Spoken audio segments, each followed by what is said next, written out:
at the Sheffield training center, they have a lot of cameras. So they film every sparring. So, and they have these computers. You just go in, you type Joshua, his sparring session comes up. And I was there alone one day before I went home. And I did that. Otto Wallin, you've been waiting for an opportunity, a big one. Here he goes, you get it. Must feel good.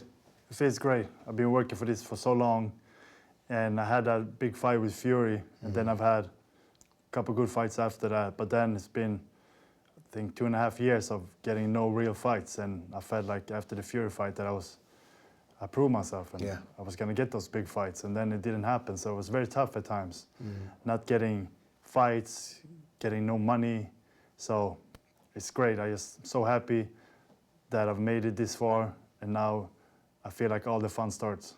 Yeah. How frustrating is it? Because I remember that period after Fury, you were linked with Chisora, linked with Dillian White, linked with Joseph Parker, and everyone was like, okay, those fights would be good. And then we got nothing. We got Sokolowski. Fights like that, obviously the Gassiev one propelled you, but it must have been frustrating those 2 or 3 years.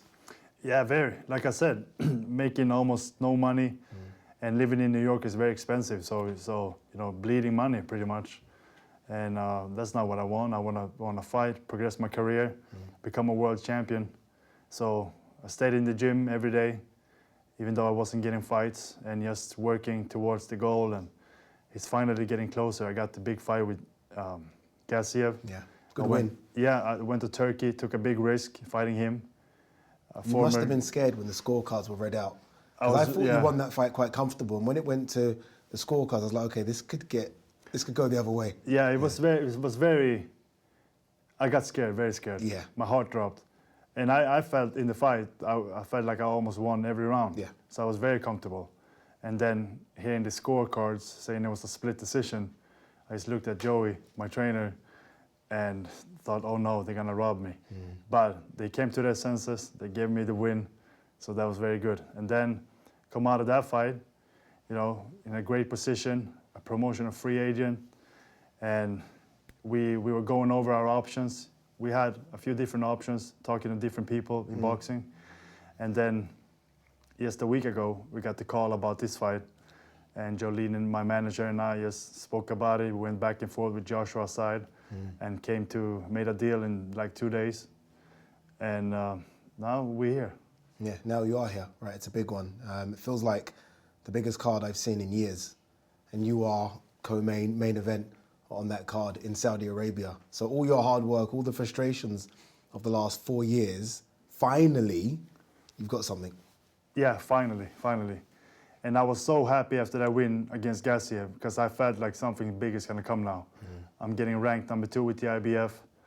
And finally I got a big fight, prove myself a little bit. And yeah, now this came. Dropped out of the sky, really.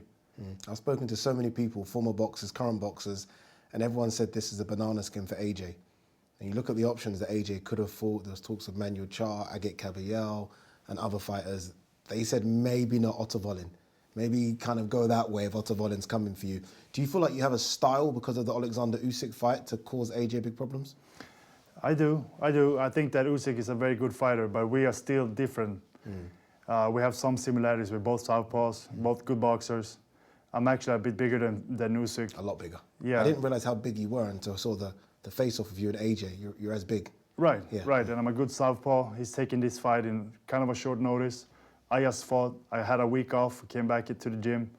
And so I'm in great shape. I'm going to be even better shape on December 23rd.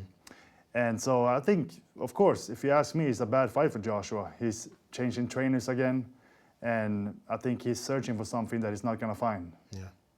Do you think he is past that best, right? And it can happen with everyone. As you get older, you have bruising fights, sparring sessions. You mentioned that you think AJ's peak was 2018 and that from that peak he's now going down.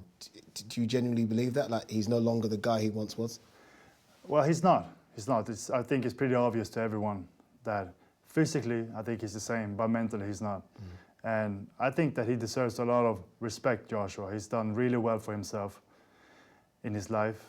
He's been 2-time heavyweight world champion, which is a huge accomplishment.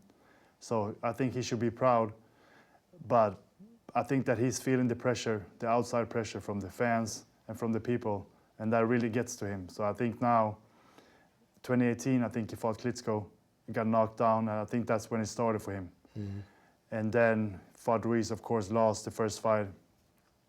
And since then, he hasn't really been the same. I think he's still searching, trying to get back to that AJ that really... That's why the trainers, right? Different trainers, as you say, trying to find something with a trainer. Trying to find something that he's not going to find. It's just, I think it's within himself. He's got to really, if he's got to do it, it's going to come from him. It's not going to come from a trainer. So. You've been calling that AJ for a while, though. You probably won't remember this, but me and you actually spoke like 4 years ago. I spoke for you on my own YouTube channel that I had, and you called out AJ then. Why have you been calling out AJ for so long? What is it about AJ's style that you see and think, okay, 1 second, I can exploit that? I think that I'm a very good boxer, but I can do different things in there, and I have the skills, I have the heart, and I have the IQ for it. So I've shown that already, but it's going to be even better when I fight Joshua. I have so much motivation for this and so much to gain from beating him. So I'm going to do everything it takes. Yeah, there's some great heavyweights on that top table, right? Deontay Wilder was there, Joseph Parker, Jerome Miller, Daniel Dubois, all people that have fought big fights. Do you kind of look at that and think, okay, potentially my next opponent could come from any of those guys? It could, but I'm just focusing on Joshua right now. Good question, good answer. Yeah. That was a trick question, it was a good answer. Yeah, I'm just focusing on Joshua right now. I mean, we've had kind of fun hanging around all those heavyweights today, but it's a business, and I'm just focusing on Joshua, because if I'm not beating him, then it's going to be a lot harder for me. Indeed. You have had 2 amateur fights against AJ. I actually watched one the other day, the Haringey Box Cup. I was watching that. What do you remember about those 2 fights? Well, it was good. It was good. I remember. Action-packed. Yeah, it was good fights. Good fights. I have the other fight that we fought in Sweden, versus England. My dad taped that, so I have that fight at home. I watched that plenty of times also. So it's really good fights. Revenge missions. Yeah, could have gone either way. And actually, I was sparring him in 2016, and I don't think I've told anyone this, but at the Sheffield Training Center, they have a lot of cameras. So they film every sparring.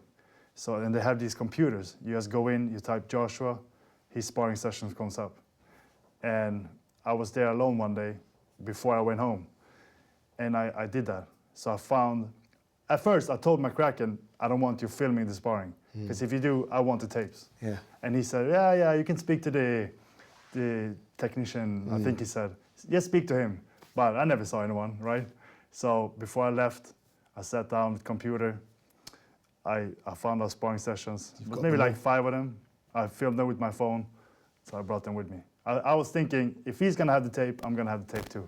How did you do in those sparring sessions? It was good. Yeah? It was good, yeah, very good sparring. I prepared him for Charles Martin. I went over there. I was living in Denmark at the time. Went over there, they were telling me, yeah, you can come over for a couple of days, see what happens. I ended up staying for 7 weeks. We must have sparred at least 150 rounds. And so I think I did a lot better than what people expected me to do. It was a good experience. And so we know each other pretty well. And that's why I have a lot of confidence in this fight for myself. For where you are in your career, what does it mean to be on this card? I mean, I look at it as a big boxing fan, and I think it's one of the best cards I've seen in years, from top to bottom. You know this, right? You normally get a good main event, then the undercards ain't as stacked. This one, there are several main events. What does it mean to be on it? It's amazing. It's amazing. I can't believe they put this card together in 1 week. It's ridiculous. I mean, it can never have happened before. It's just unbelievable. Like I said, I can't understand it.